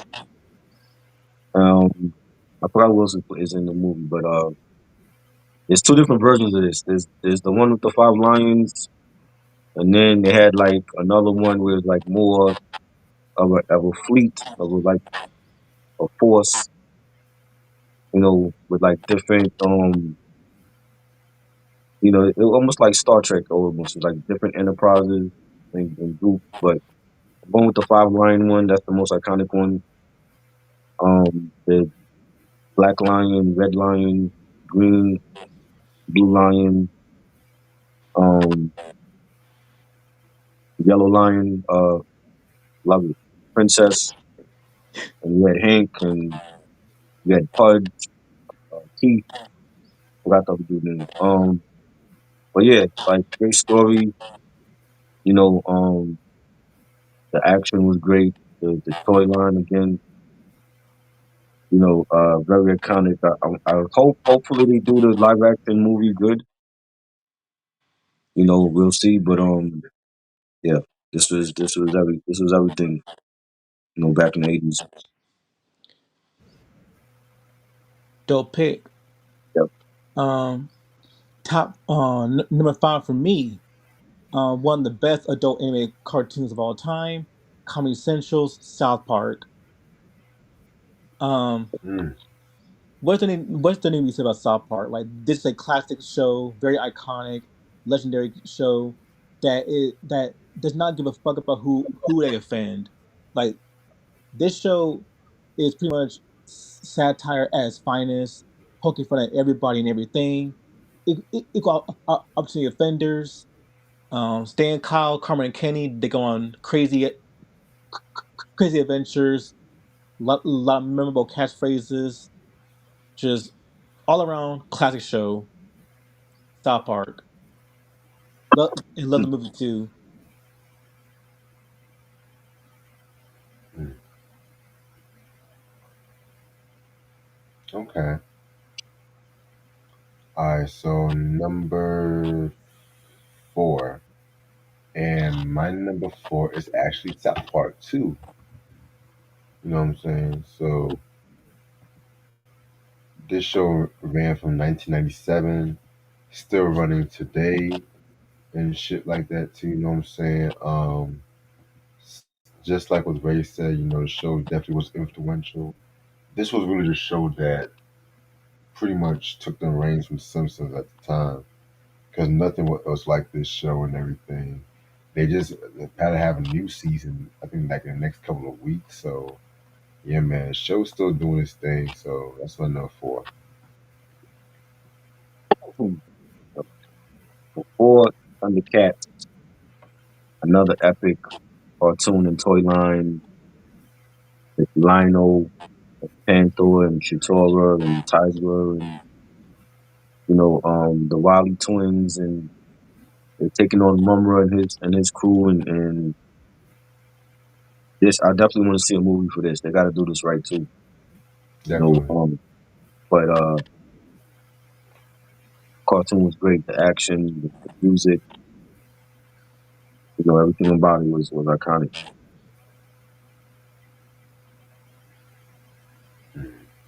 Number four, Death Note. Um, Another classic anime that aired on Adult Swim. This one talks about this teenager named Light who holds the power to the Death Note, where he pretty much writes everyone's name in the Death Note, and whenever their names are had appeared, they die. So, but as the story progresses, he becomes hungry for, he becomes hungry.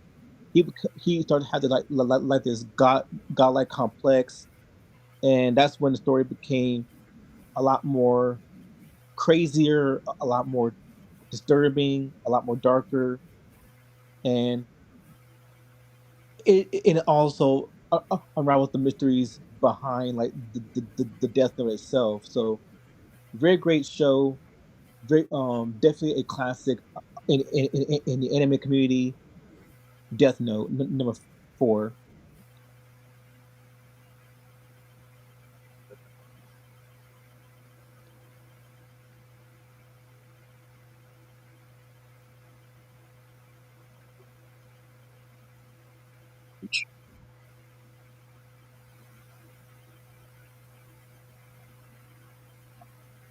Reggie Nut.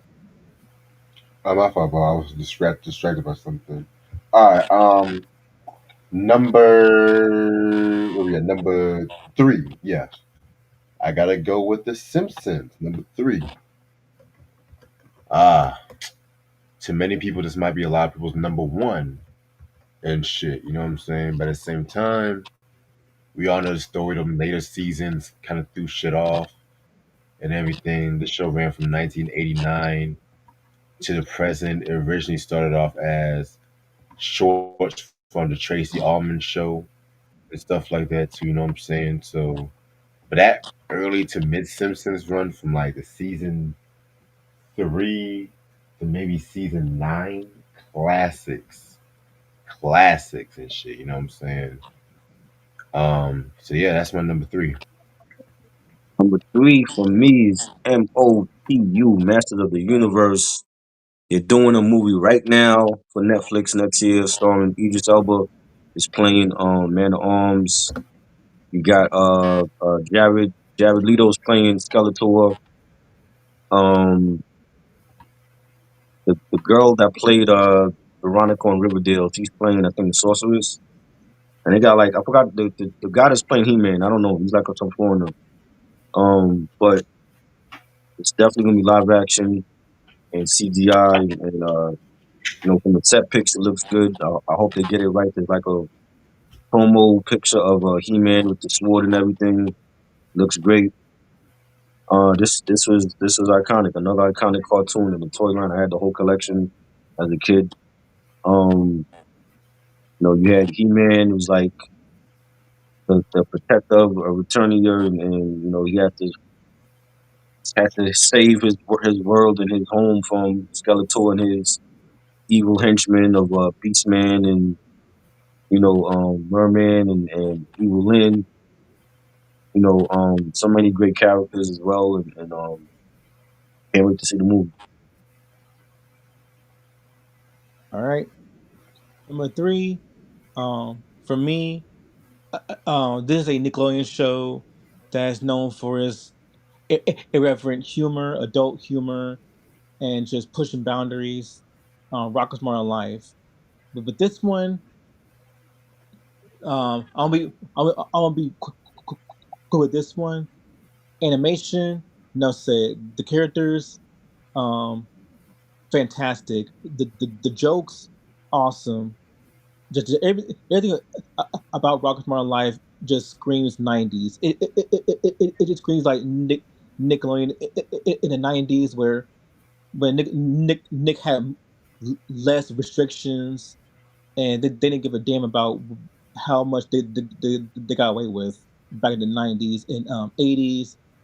Like that era where where they didn't give a damn about who they offend, or how much they got away with. Very, very satire. Definitely love the TV film Static Cling. So yeah, number 3, Rocket's Modern Life. Okay. Number two. We got Batman the animated series. You know what I'm saying? This is the cartoon that changed the game, not just for comic book cartoons, but how far it can take with like its storytelling and stuff like that, not treating its audience like dummies. This show ran from 1992 to 1995. Then, of course, you have the new Batman Adventures, which ran from 1997 to 1999 too. You know what I'm saying? Like, this definitely was probably the best representation of Batman coming from the success of the Tim Burton movies. They took everything that made Batman popular over the years and reapplied it here and everything like that to the gritty, dark atmosphere of the show. I mean, you can't go wrong with Batman the animated series. It's just a classic. Show enough, you can't. That's like like when I think of that show, it's like a cross between like a kids show and an adult show. That's how Period. yeah, that's how I describe it. Well, to me, it's more of an adult show because that show like paved the way for like other shows, and it also tackles a lot of themes that were very groundbreaking at the time that not a lot of kids shows have tackled. Facts. Right? Number two for me is Transformers, iconic, another iconic show and toy line, still big to this day with the films and the comics. You know, I remember, this is like the only cartoon that released a movie in theaters, and you had kids crying because one of the major characters got killed off. That made the news. They didn't do that for no other cartoon. When they killed off Optimus Prime, it was like the show was over. They had to bring him back because it was so much backlash. Because the parents were like writing into the studio like their kids are distraught over Optimus Prime dying in the movie, and they brought him back as a ghost. They killed Starscream in that movie. Nobody gave a damn, and they brought Starscream back as a ghost as well. But this was great. The Autobots, Decepticons, which is like in real life two actual street gangs. You might have heard Boot Camp Click mention them. They were part of the Decepticons. You know, um, Megatron, Optimus Prime, Bumblebee, one of the most iconic Autobots in the series, and you know, Soundwave. It was just great. Galvatron later on, and just iconic. I love the first Michael Bay film. A lot of the other ones, it was the same storyline. They kill Optimus Prime off early. You got to save Optimus and bring him back at the end for the big showdown. A lot of the storylines were just the same shit. Bumblebee's story was good. That's like one of the best ones in the series. You know, um, they supposed to be doing a G.I. Joe and Transformers crossover, so that's coming. But yeah, it's an iconic tune. Yeah, it's pretty much a running gag. It's pretty much a running gag with Optimus Prime. How much he can die. Yeah, I mean, Yeah, it was a shocking with the cartoon, and because nobody expected it back then. There was no internet and all that, so nobody knew what they was gonna do, and they never showed it in the trailer. You know what I'm saying? So when that happened, they got the backlash from the parents. They had to bring back after they had to find first of all the storyline that they did was whack with the way that they brought him back. You know what I mean? And it's almost like a zombie. You know, like they did that a couple times where they brought back his spirit, and then they killed Starscream off in the movie. They brought him back as a ghost, and it was just dumb. But you know, the movies itself, and even with the movies, like a lot of the robots didn't look like how they did in the the tune. So you can't really tell who's who. Like they had one movie with the Constructicons, and none of them look alike. You know what I'm saying? Now I remember them being green and purple in the cartoon. They didn't look like how they did. Don't Optimus look like Optimus, Bumblebee look like Bumblebee. You know, that was really about it. Everybody else looked like I don't know, I don't know who they were trying to make them look like, but the storyline was the same shit.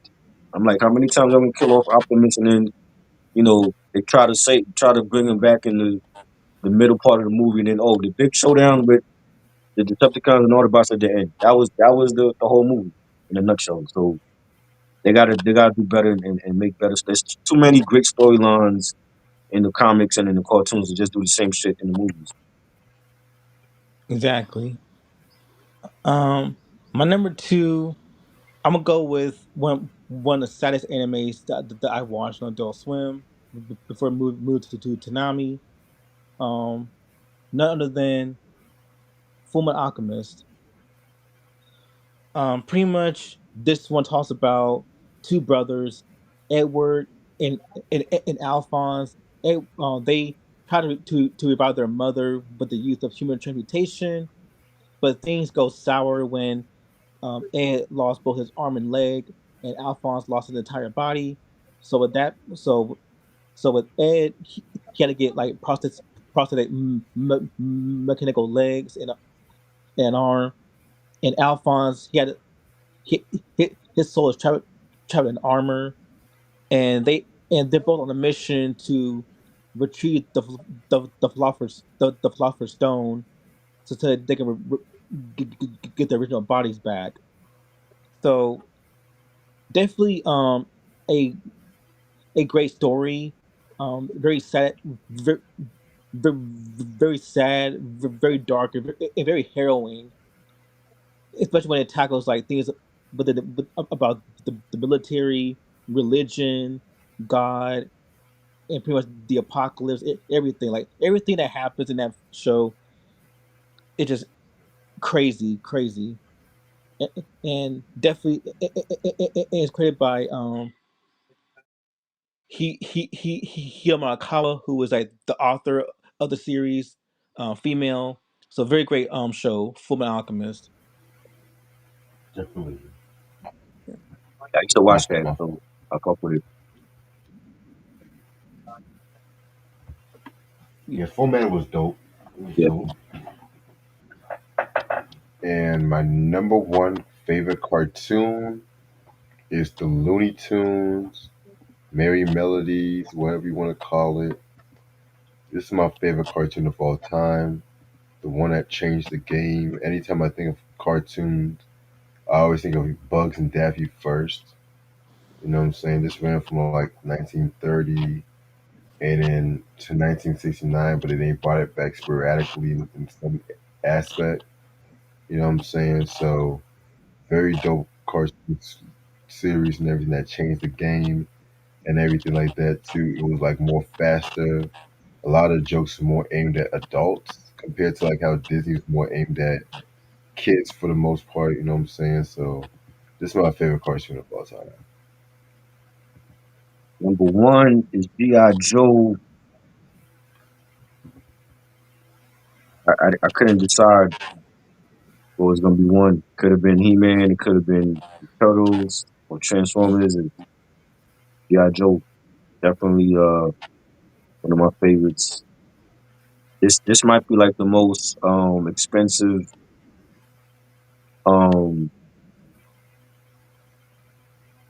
expensive toy lines ever.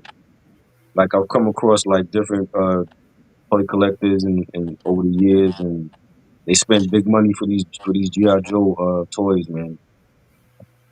Like the Cobra pods and the Jeeps and the carriers, and they spend big money on these. To them, it's more than just a toys. It's like collector's items at this point. For that fan base, and you know, the different characters.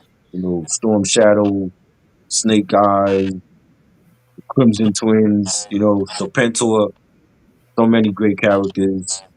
Um, I loved it, man. Like it was, and it didn't. I like the fact that it was multicultural. Like it wasn't just you had soldiers that was white. You had black soldiers. You had Indian.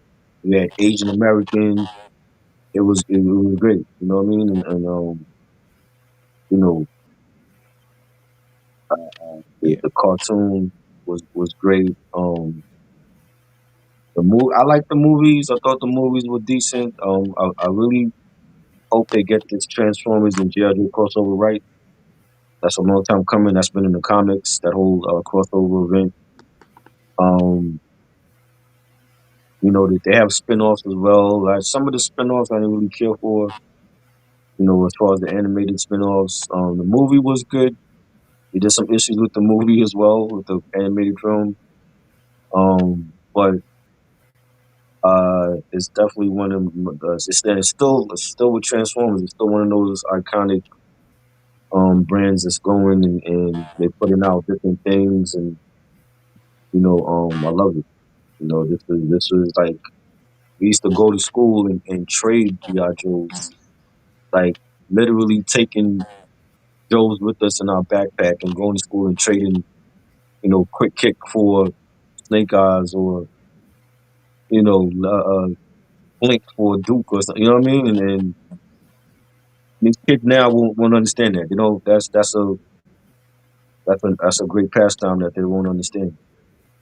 yep. You know, GI Joe will always be a classic, yeah, regardless. you know what I'm saying, Or and even the underrated ones. Like I had like Zartan had his own crew, like the Dreadnoughts. I had that whole crew with their vehicles, and Naugahyde and his helicopter, and even the underrated ones were like the underrated ones are hard to find now. Like those are the ones that cost like a lot of money that toy collectors will go out and spend hundreds on. You know what I'm saying? I like to see that. Like these people take they collecting seriously. You know what I'm saying? Like it reminds them of their childhood and what they had growing up, and it's great. right. My number one, and now for me, number one, this has to go to one of the funniest slapstick cartoons on Cartoon Network. This needs no introduction. I'm gonna go with Denny and Tanucci's Ed and Eddie. Right. Um, Definitely another very classic show. Um, Ed and Eddie is a show that I freaking love to death. Like I love the slapstick comedy. I love how I love all the sounds that they make. This is my favorite Canadian slash uh, American cartoon that talks about these three best friends, Ed and Eddie. They go on adventures and they just scheming the other kids. Um, like every character is funny. Like some of them will get on your nerves, like Sarah, who I never cared for.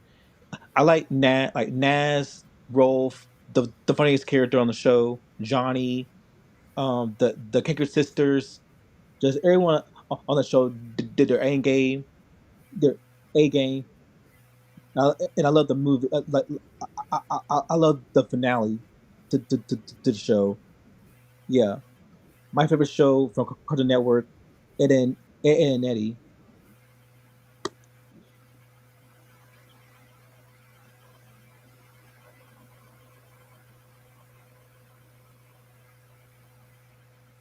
Reg, Yeah, yeah. we, is that it? We done? We done. We are done. Night, night. All right. Thank y'all so much for watching. I'm gonna end this before they kick us out. It was 2 hour mark. Appreciate this try. I got Appreciate this, Sean. Hope y'all You're have a good welcome. night and hope y'all like subscribe. Good night. Peace. peace.